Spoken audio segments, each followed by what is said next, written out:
Hello everyone, আপোনালোক সকলোকে পুনৰবাৰ স্বাগতম জনাইছো আমাৰ YouTube চেনেল সাধাৰণ জ্ঞানলৈ আৰু আজিৰ এই ভিডিঅ'টোত আছে ভাৰতৰ সংবিধানৰ 10টা প্ৰশ্ন উত্তৰ তেনেহলে আহকচোন আজিৰ আমাৰ এই ভিডিঅ'টো আৰম্ভ কৰো আৰু আজি প্ৰথম কোৱেশ্চনটো হ'ব ৰাজ্যসভাত কোনে সভাপতিত্ব কৰে আৰু এই কোৱেশ্চনটোৰ অপচন কেইটা হৈছে নাম্বাৰ 1 ৰাষ্ট্ৰপতি নাম্বাৰ 2 প্ৰধানমন্ত্ৰী নাম্বাৰ 3 অধ্যক্ষ নাম্বাৰ 4 উপৰাষ্ট্ৰপতি আৰু এই কোৱেশ্চনটোৰ শুদ্ধ এনসাৰটো হ'ব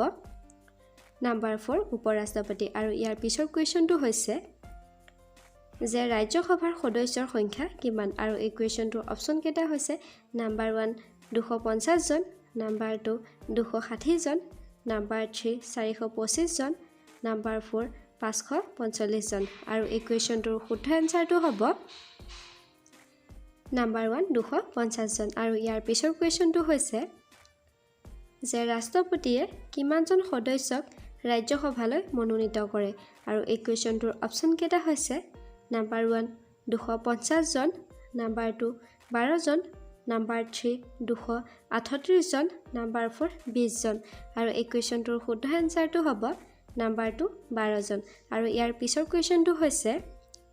যে কোনে কৈছিল ৰাষ্ট্ৰপতি কিন্তু শাসনৰ প্ৰধান নহয় ৰাষ্ট্ৰপতি নামমাত্ৰ কাৰ্যপালিকাহে আৰু এই কোৱেশ্চনটোৰ অপচন কেইটা হৈছে number 1 Mahatma Gandhi number 2 doctor B R. Ambedkar number 3 Jawaharlal Nehru number 4 doctor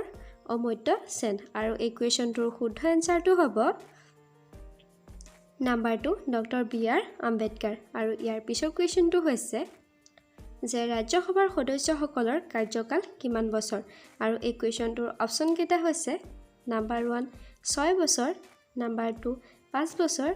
number 3 7 বছৰ নাম্বাৰ 4 10 বছৰ আৰু এই কোৱেশ্চনটোৰ শুদ্ধ এনসাৰটো হ'ব নাম্বাৰ 1 6 বছৰ আৰু ইয়াৰ পিছৰ কোৱেশ্চনটো হৈছে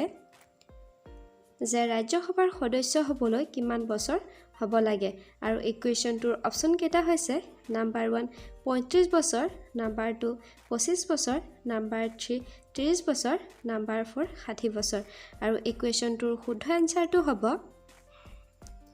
নাম্বাৰ 3 30 বছৰ আৰু ইয়াৰ পিছৰ কোৱেশ্চনটো হৈছে যে ভাৰতত লোকসভাৰ সদস্যৰ সংখ্যা কিমান আৰু এই কোৱেশ্চনটোৰ অপচন কেইটা হৈছে নাম্বাৰ 1 545 জন নাম্বাৰ 2 538 জন নাম্বাৰ 3 250 জন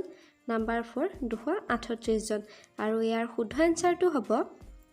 নাম্বাৰ 1 545 জন আৰু ইয়াৰ পিছৰ কোৱেশ্চনটো হৈছে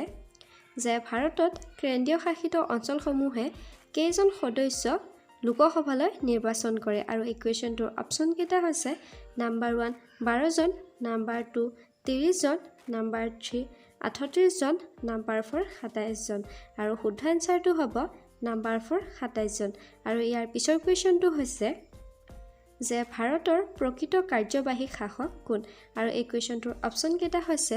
নাম্বাৰ 1 ৰাষ্ট্ৰপতি নাম্বাৰ 2 ৰাজ্যপাল নাম্বাৰ 3 প্ৰধানমন্ত্ৰী নাম্বাৰ 4 মুখ্যমন্ত্ৰী আৰু এই কোৱেশ্চনটোৰ শুদ্ধ এনসাৰটো হ'ব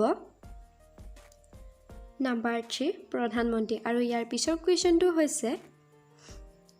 যে প্ৰধানমন্ত্ৰীক কোনে নিযুক্তি দিয়ে আৰু এই কোৱেশ্চনটোৰ অপচন কেইটা হৈছে নাম্বাৰ 1 ৰাষ্ট্ৰপতি নাম্বাৰ 2 ৰাজ্যপাল নাম্বাৰ 3 প্ৰধান ন্যায়াধীশ নাম্বাৰ 4 এজনো নহয় আৰু এই কোৱেশ্চনটোৰ শুদ্ধ এনসাৰটো হ'ব নাম্বাৰ 1 ৰাষ্ট্ৰপতি আৰু এনে ধৰণৰ কুৱেশ্যন এনসাৰ পাবলৈ আমাৰ চেনেলটো সাবস্ক্ৰাইব কৰিবলৈ নাপাহৰিব